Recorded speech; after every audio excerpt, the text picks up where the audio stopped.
Napansin mo ba na kahit may internet ka, mahina pa rin ang wifi sa kwarto, lag sa gaming, at minsan parang walang signal kahit malapit ka lang sa router? Baka ito na ang sign na kailangan mo na ng third-party router. Sa video na to, ipapaliwanag ko kung bakit at ituturo ko na rin kung paano i-bridge mode ang router ni ISP para mas maging malakas ang internet mo. Yung router na binigay ng ISP ay okay lang, pero madalas mahina ang wifi, bitin ang features at hindi kayang sabayan ang lahat ng gadgets sa bahay. Kaya mas okay kung may sarili kang router. Halimbawa, TP-Link, Asus o Mesh System. Mas malakas, mas mabilis at mas kontrolado mo ang setting. Ang nabili ko ay TP-Link X3000. Wi-Fi 6 na siya, mabilis at kaya ang buong bahay. Meron siyang mobile app, guest Wi-Fi at variety bandwidth for gaming. Pero kung di mo trip ang TP-Link, okay lang. Pwede ka rin bumili ng Asus routers, tinda or Decomesh system o kahit anong brand.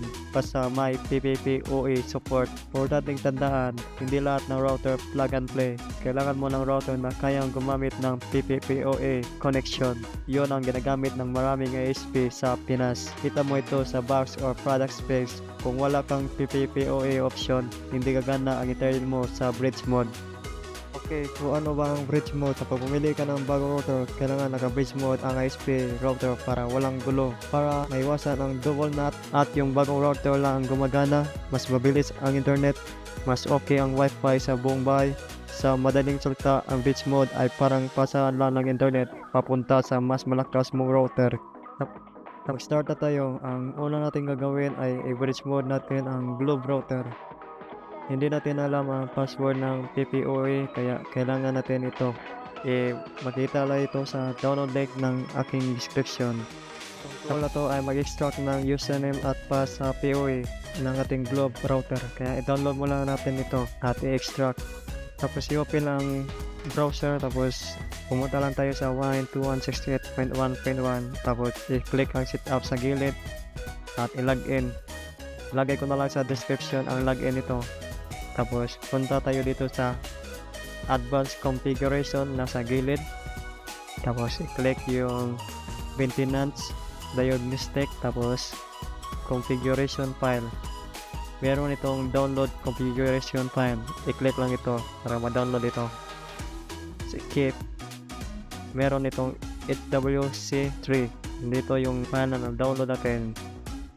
Kailangan natin i-decrypt to, kaya i-open natin yung ma-download na tool, tapos i-decrypt itong configuration file.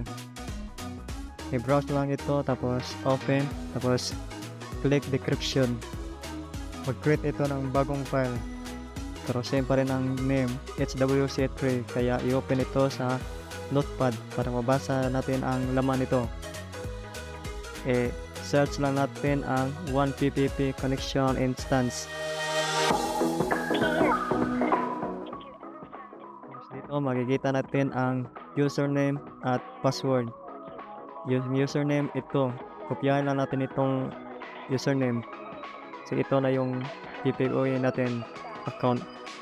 Yung password naka-hash pa to, kaya decrypt pa rin ito. Ang pag-decrypt nito dito sa ikatlo na text box, tapos i-click yung $2. Ito na yung password natin. I-save lang natin ito sa text file para hindi natin makalimutan. Ito nilagay ko sa text pad, pati yung username nilagay ko na rin. Ito natin ito.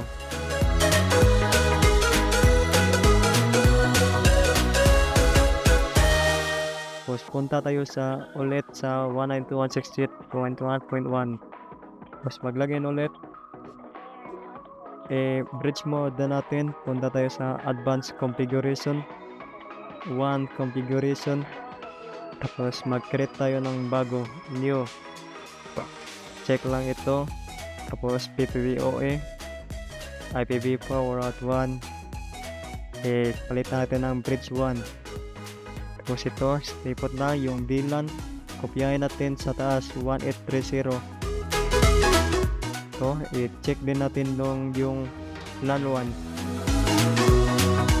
Okay na to. click apply. Pero kailangan natin i-disable itong una. I-uncheck lang ito, tapos apply. Naka-disable na tong router, kaya mawala ang internet ito. Kaya kailangan na natin i-connect yung bagong router natin. Ito, nag-set up na ako sa bagong router. I-plug ko na ang bagong router dito. Tinabi ko na lang.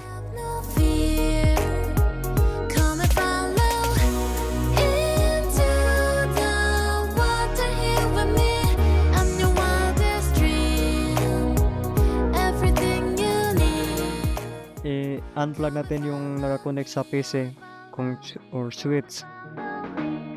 Tapos ilagay natin ito sa bagong router. Connect natin sa LAN 1. 1, 2, 3, 4. Magpili ka lang dyan. Tapos merong extra cable dito sa box. Gamitin natin ito. Magka-connect yung router sa bagong router. I-connect ito sa LAN 1 sa modem sa Globe. Sure na naka-connect sa LAN 1 ito. Tapos i-connect natin ito sa bagong router. Dito natin i-connect sa 1. Yung kulay blue na plug, dito natin i-connect. Dito blue.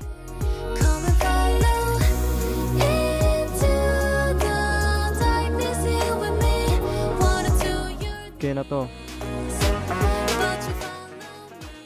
Configure ulit tayo. Configure natin yung bagong router. Punta tayo sa 192.168.0.1. Set up ko na yung router dito.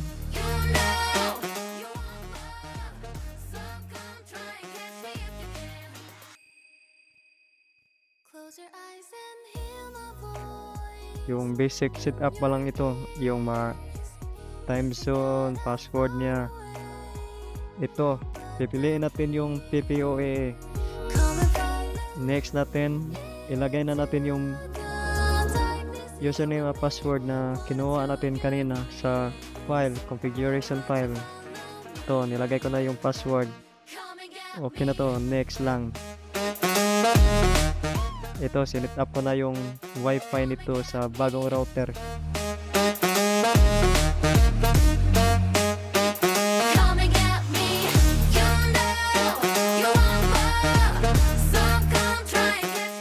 Hintayin lang natin ito kasi nagko-connect ito sa PPOA at nag-set up din ito.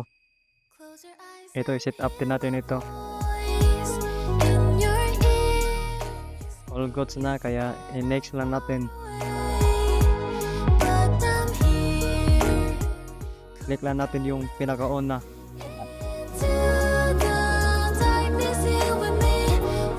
Tapos click next. Tapos next ulit. Okay na to. Hindi ko kailangan yung mobile, kaya finish na agad. Check natin dito sa internet na tab kung naka-connect ba yung PPOA. Ito, naka-connect na yung PPOA. Try na natin sa speed test. Before ko nito, ang internet ko ay nasa 80 Mbps. Pero ngayon, nasa 500 na siya. Naka full potential na yung internet ko dito. Sulit guys ang bridge mode.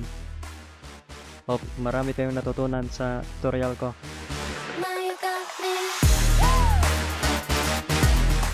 Okay guys, i-disable nyo din ang wifi LAN sa